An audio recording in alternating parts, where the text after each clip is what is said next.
Nabi Muhammad mendapatkan petunjuk dari Allah Subhanahu wa Ta'ala untuk berusaha meninggalkan kota Mekah dan berhijrah ke Yathrib. Nah teman-teman, berikut adalah beberapa alasan hijrah Rasulullah Muhammad ke Yathrib. Pertama, ancaman, tekanan, penindasan bahkan penganiayaan kaum kafir Quraisy Mekah terhadap Nabi Muhammad, para sahabat, dan juga kaum muslimin yang lain. Puncak dari ancaman tersebut adalah rencana kaum kafir Quraisy untuk membunuh Nabi Muhammad SAW. Sementara itu, kaum muslimin pun semakin menderita. Berbagai kekerasan harus mereka alami dari kaum kafir Quraisy. Sebab yang kedua adalah jaminan keamanan dan keselamatan dari masyarakat Yathrib terhadap Nabi Muhammad SAW dan juga para pengikutnya. Pernyataan jaminan keamanan tersebut pertama kali disampaikan pada waktu Baiat Aqobah yang pertama. Sumpah setia tersebut adalah mendampingi dan melindungi keselamatan Nabi Muhammad SAW dan para pengikutnya, yang kemudian terkenal dengan sebutan Baiatul Aqobah yang pertama atau Baiatun Nisa. Disebut demikian karena terdapat seorang perempuan dalam rombongan tersebut, yaitu adalah Afa binti Abad bin Salabah. Sebab yang ketiga adalah kedatangan Nabi Muhammad SAW telah dinantikan oleh penduduk Yathrib. Mereka telah mengetahui akan datangnya Nabi akhir zaman yang datang dari bangsa Arab di Mekah. Suku Khazraj telah mengabarkan kepada penduduk Yathrib yang lain atas kebenaran ajaran yang dibawa oleh Nabi Muhammad. Bagi Nabi Muhammad, Yathrib merupakan daerah yang dituju untuk berdakwah dan mengembangkan ajaran Islam. Sebab yang keempat adalah adanya perintah Allah Subhanahu wa Ta'ala untuk berhijrah ke Yathrib. Pemilihan Yathrib sebagai lokasi hijrah telah diamanatkan Allah Subhanahu wa Ta'ala kepada Nabi Muhammad SAW melalui isyarat mimpi.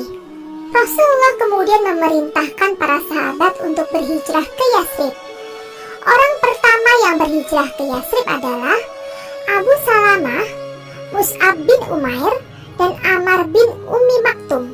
Kemudian Rasulullah juga memerintahkan Umar bin Khattab untuk segera berangkat ke Yathrib. Umar berangkat secara terang-terangan, namun tidak seorang pun kaum kafir Quraisy yang berani menghadang kepergian rombongan Umar dan kaum muslimin. Kabar hijrahnya kaum muslimin ke Yathrib membuat geram para pembesar kafir Quraisy. Mereka pun mengadakan pertemuan di Darun Nadwan untuk memberikan reaksi atas rencana hijrah Nabi Muhammad SAW. Dari hasil pertemuan tersebut, diputuskan untuk merencanakan pembunuhan terhadap Nabi Muhammad SAW sebagai usaha mereka untuk menghentikan dakwah dan bertambahnya umat muslim. Saat merencanakan pembunuhan tersebut, setiap kabilah dari suku Quraisy mengirimkan satu pemuda terkuatnya yang ditugaskan untuk memantau dan menyergap rumah Rasulullah SAW di tengah malam dan kemudian melakukan pembunuhan terhadap Rasulullah SAW. Nah teman-teman, pada malam pengepungan tersebut, Rasulullah memerintahkan kepada Ali bin Abi Thalib untuk melakukan dua hal. Yang pertama, agar Ali tidur di tempat tidur Nabi Muhammad. Dan yang kedua, agar Ali menyerahkan kembali semua harta titipan penduduk Mekah yang ada di tangan Nabi Muhammad kepada para pemiliknya. Sehingga ketika kaum kafir Quraisy yang berusaha untuk membunuh Nabi Muhammad menghampiri tempat tidur Rasulullah, dan mereka terkejut ketika melihat ternyata yang tidur bukanlah Nabi Muhammad, melainkan Ali bin Abi Thalib. Sementara itu, Rasulullah keluar dari rumah tanpa diketahui oleh orang kafir Quraisy dan selanjutnya pergi menuju rumah Abu Bakar As-Siddiq yang sudah menyiapkan dua tunggangan untuk berhijrah ke Yathrib. Nabi Muhammad dan Abu Bakar berangkat pada hari Kamis tanggal 1 Rabiul Awal tahun ke-12 kenabian. Pada malam itu, Rasulullah membaca doa yang tercantum dalam surat Yasin ayat yang ke-9. Abu Bakar As-Siddiq menyewa Abdullah bin Uraikid Al-Latsi, untuk menunjukkan jalan ke Madinah yang tidak biasa, untuk mengelabui kaum kafir Quraisy yang sedang mengejar Rasulullah. Nah teman-teman, keesokan harinya, kaum kafir Quraisy tidak tinggal diam melihat Nabi Muhammad telah lolos dari kepungan. Mereka berusaha mengepung dan mengejar dari segala penjuru arah. Nabi Muhammad pun memilih untuk menghindari kejaran kaum kafir Quraisy dengan cara bersembunyi di Gua Sur. Rasulullah dan Abu Bakar As-Siddiq bermalam selama 3 hari di dalam Gua Sur, karena Abu Bakar khawatir akan keselamatan Nabi Muhammad SAW. Setelah hari ketiga, Abdullah bin Uraiqid al-Lakhmi datang dengan membawa 2 ekor unta. Dengan dipandu oleh Abdullah bin Uraiqid, kemudian Abu Bakar dan juga Rasulullah memulai perjalanan menuju Madinah. Sementara itu, para pembesar kafir Quraisy mengumumkan kepada seluruh kabilah, barang siapa yang berhasil menemukan Nabi Muhammad SAW akan mendapatkan harta. Lalu bangkitlah Suraqah bin Jasyam lari mengejar Nabi Muhammad SAW. Setelah Suraqah berhasil menyusul dan mendapati Nabi Muhammad di perjalanan, Suraqah tidak kuasa untuk membunuh Nabi Muhammad yang sedang tersungkur bersama kudanya. Melihat kejadian itu, Rasulullah tidak dendam sedikit pun. Bahkan Rasulullah memaafkan Suraqah dan menyuruhnya untuk kembali ke Mekah. Ketika rombongan Nabi Muhammad SAW sampai di Kuba, mereka tinggal di Kuba selama 4 hari. Beliau kemudian membangun Masjid Kuba. Di Al-Quran, Masjid Kuba diabadikan dengan nama Masjid Taqwa. Rasulullah dan Abu Bakar As-Siddiq akhirnya tiba di Yathrib pada tanggal 12 Rabiul Awal. Kedatangan beliau telah dinanti-nantikan oleh penduduk Yathrib. Rombongan Nabi Muhammad disambut dengan sholawat bandar. Penduduk Yathrib sangat bergembira dengan kedatangan Rasulullah. Selanjutnya, Nabi Muhammad SAW merubah nama Yathrib dengan nama Madinah Al-Munawwaroh, yang artinya adalah kota yang bercahaya. Nah teman-teman, setelah kedatangan Nabi Muhammad SAW, bagaimana ya kehidupan masyarakat Yathrib selanjutnya? Di Mekah, dakwah yang dilakukan oleh Nabi Muhammad SAW kepada kaum Quraisy terus mendapatkan tantangan dan serangan. Bahkan, kaum Quraisy merencanakan untuk melakukan pembunuhan terhadap Rasulullah. Kaum Quraisy semakin membenci ajakan Rasulullah untuk beriman kepada Allah Subhanahu wa Ta'ala. Sementara itu di Yathrib, kabar kenabian Nabi Muhammad SAW telah terdengar oleh mereka, dan penduduk Yathrib berharap agar Rasulullah Muhammad dapat datang kepada mereka dan menjadi pemimpin bagi mereka. Sementara itu di Mekah, Rasulullah sedang menghadapi masa sulit dalam berdakwah. Kemudian Rasulullah memerintahkan kepada para sahabat untuk sembunyi-sembunyi berhijrah dari Mekah ke Madinah atau Yathrib. Sedangkan Rasulullah dan beberapa sahabat masih tinggal di Mekah sambil menunggu turunnya ayat dari Allah untuk pergi berhijrah. Sampai turunlah perintah Allah kepada Rasulullah Muhammad untuk berhijrah ke Yathrib. Nah teman-teman, kedatangan Rasulullah Muhammad di kota Madinah disambut dengan sukacita oleh masyarakat Madinah. Hampir semua lapisan masyarakat menyambut dengan gembira kedatangan beliau. Mereka disambut dengan syair pujian yang biasa disebut dengan sholawat badar. Syair pujian tersebut melambangkan kemenangan perjuangan Nabi Muhammad dan umat Islam dalam memperjuangkan dan menegakkan ajaran Islam. Penduduk Madinah berharap dapat menampung Nabi Muhammad dan rombongannya. Namun, Nabi pun ternyata berhenti di tanah milik yatim bernama Sahal dan Suhail. Untuk menempati tanah tersebut, Nabi Muhammad tetap membelinya dengan membayar kepada pemiliknya. Walaupun sebenarnya tanah tersebut telah diberikan kepada beliau secara cuma-cuma.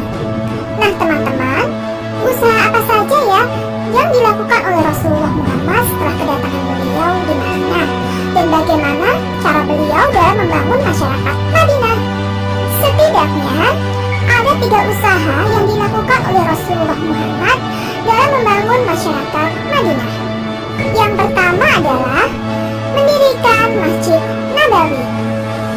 Usaha yang kedua adalah mempersatukan antara kaum muhajirin dan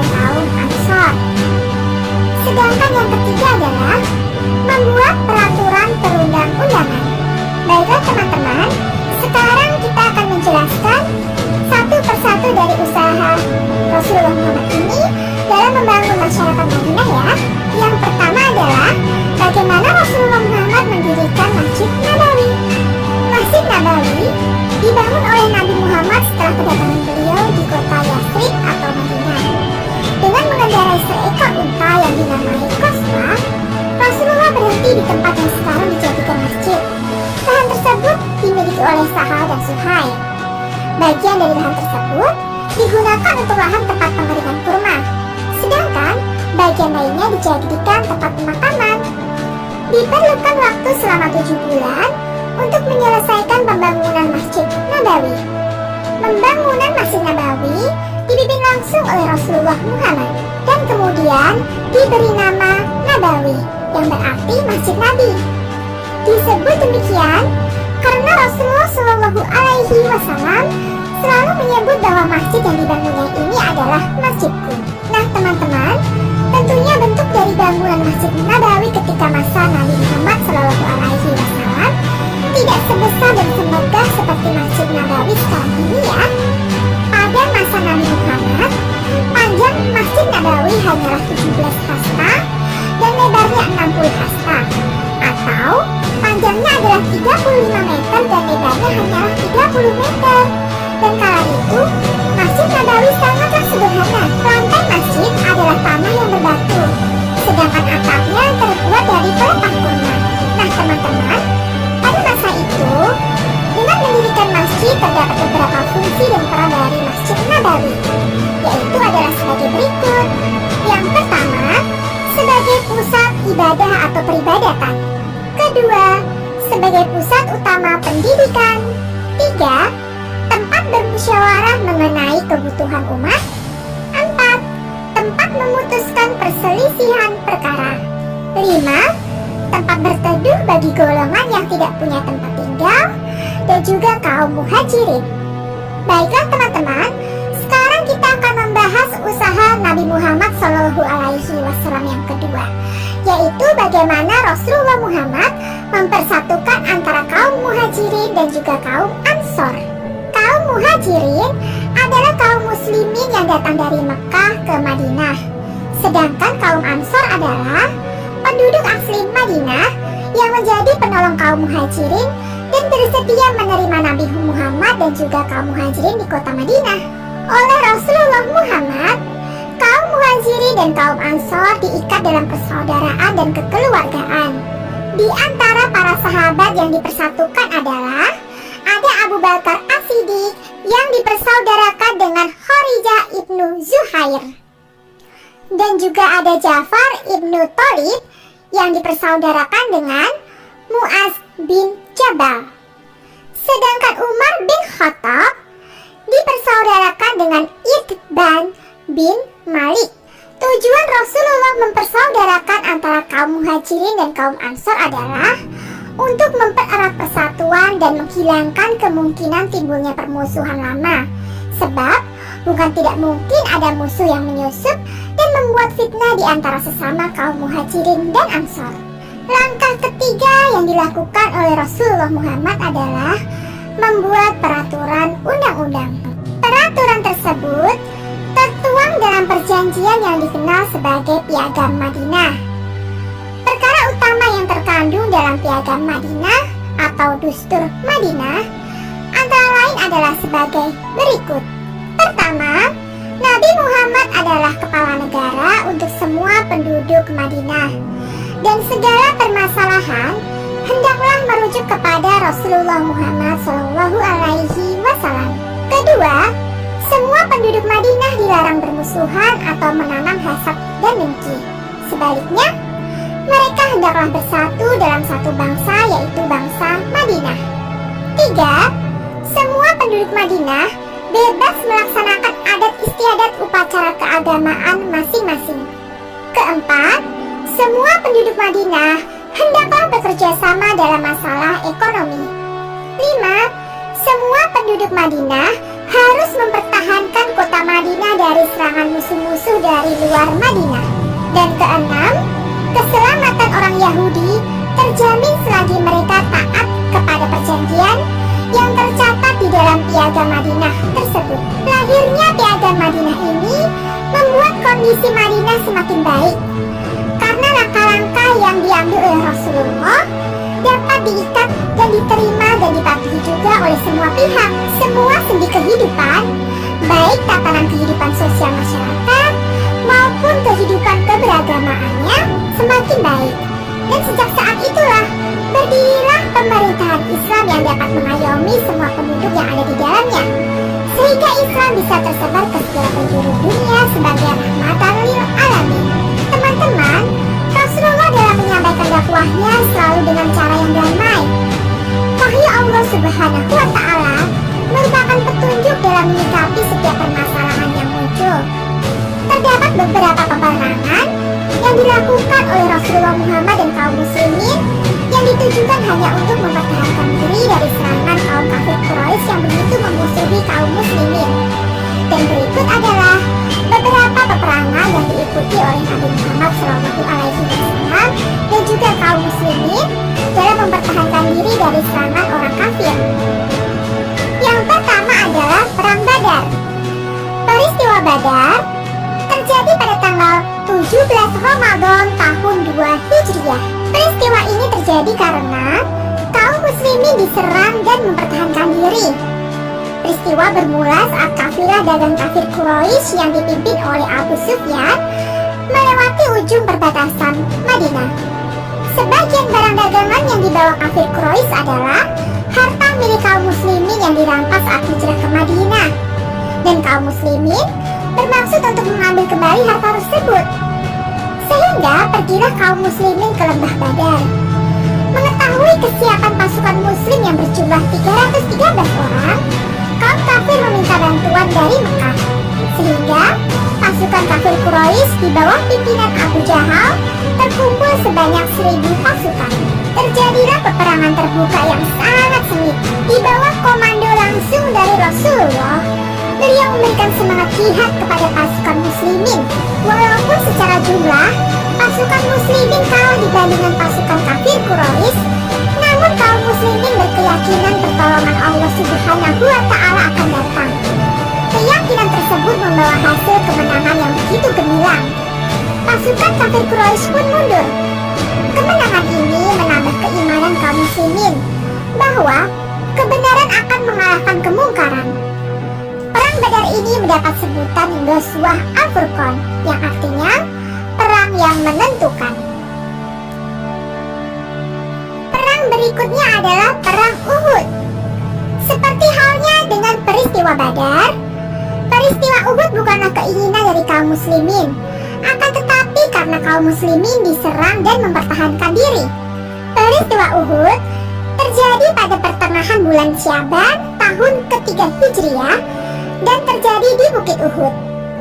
Peristiwa Uhud terjadi karena kaum kafir Quraisy ingin membalas dendam atas kekalahan mereka pada saat Perang Badar. Secara diam-diam, kaum kafir Quraisy menghimpun kekuatan sebanyak 3.000 pasukan untuk menyerbu umat muslim di Madinah. Rencana ini terdengar oleh kaum muslimin, sehingga Rasulullah mengumpulkan pasukan sampai berhasil terkumpul sebanyak 1.000 orang. Namun seorang munafik Madinah yang bernama Abdullah bin Ubay menghasut sampai akhirnya 300 orang munafik berbelok tidak mau ikut perang. Dan jumlah pasukan muslimin yang ikut perang ke Bukit Uhud hanya berjumlah 700 orang. Rasulullah mengatur strategi perang. 50 orang pemanah ditempatkan di atas Bukit Uhud dengan dipimpin oleh Abdullah bin Zubair. Rasulullah berpesan kepada mereka agar tidak meninggalkan tempat mereka apapun yang terjadi sampai ada komando dari Rasulullah sendiri. Nah teman-teman, ternyata pasukan pemanah ini lalai dan tidak amanah terhadap pesan Rasulullah tersebut, sehingga kaum muslimin harus kehilangan 70 orang syuhada penghafal Al-Quran. Dan Rasulullah sendiri bahkan kehilangan pamannya yang sangat dicintai, yaitu Hamzah. Beliau gugur dalam mempertahankan dan melindungi kaum muslimin. Inilah yang menjadi penyebab kekalahan kaum muslimin dalam Perang Uhud. Perang yang berikutnya adalah Perang Khandaq. Seperti halnya dengan Perang Badar dan juga Perang Uhud, peristiwa Khandaq bukanlah keinginan dari kaum muslimin, akan tetapi kaum muslimin diserang dan mempertahankan diri. Peristiwa Khandaq terjadi pada bulan Syawal tahun ke-5 Hijriah atau 627 Masehi. Peristiwa ini terjadi karena pasukan gabungan kaum kafir Quraisy Mekah ingin menyerbu muslimin di Madinah. Peristiwa Khandaq juga disebut sebagai Perang Ahzab karena pasukan kafir Quraisy mengumpulkan beberapa suku di Mekah untuk bergabung menyerang Madinah. Jumlah pasukan kafir Quraisy Mekah ini sebanyak 10.000 orang dan dipimpin langsung oleh Abu Sufyan. Sementara itu, kaum muslimin langsung dipimpin oleh Rasulullah Muhammad. Rasulullah Muhammad menerapkan beberapa strategi di dalam perang Khandaq ini. Di antaranya adalah dengan menggali parit untuk persiapan menghadapi serbuan kaum kafir Quraisy. Ide untuk membuat parit ini datang dari sahabat yaitu Salman Al-Farisi. Tujuan dibuatnya parit tersebut adalah agar pasukan musuh tidak dapat melewati parit tersebut sehingga kota Madinah terjaga keamanannya. Selama 1 bulan, pasukan gabungan kafir Quraisy mengepung kota Madinah dengan cara berkemah di sebelah utara kota Madinah. Dan Allah kemudian menolong kaum muslimin dengan menurunkan angin yang sangat kencang sehingga memporak-porandakan tentara kaum kafir. Pada peristiwa Khandaq ini terjadi pengkhianatan dari kaum Yahudi Bani Quraisyah atas kesepakatan yang disetujui dalam Piagam Madinah. Dan setelah peperangan ini, Rasulullah dan para sahabat berangkat menuju kediaman Bani Quraisyah untuk mengadili mereka. Nah teman-teman, dari peristiwa-peristiwa peperangan yang dialami oleh kaum muslimin dan Rasulullah Muhammad ini, terlihat ya bagaimana keperwiraan dari Nabi Muhammad SAW. Nah teman-teman, hijrahnya Rasulullah Muhammad dan kaum muslimin ke Madinah ini akhirnya menandai juga berdirilah pemerintahan Islam yang dapat mengayomi semua penduduk yang ada di dalamnya. Dan kota Madinah Al-Munawwarah benar-benar menjadi kota yang bercahaya. Dakwah Islam pun mulai mengalami perkembangan yang pesat dan sehingga Islam bisa tersebar ke segala penjuru dunia dan menjadi rahmat bagi seluruh alam. Baiklah teman-teman, dengan demikian tuntas juga ya materi kita pada hari ini, yaitu tentang hijrahnya Rasulullah Muhammad ke Yathrib atau Madinah. Sampai di sini pembelajaran kita hari ini. Mari kita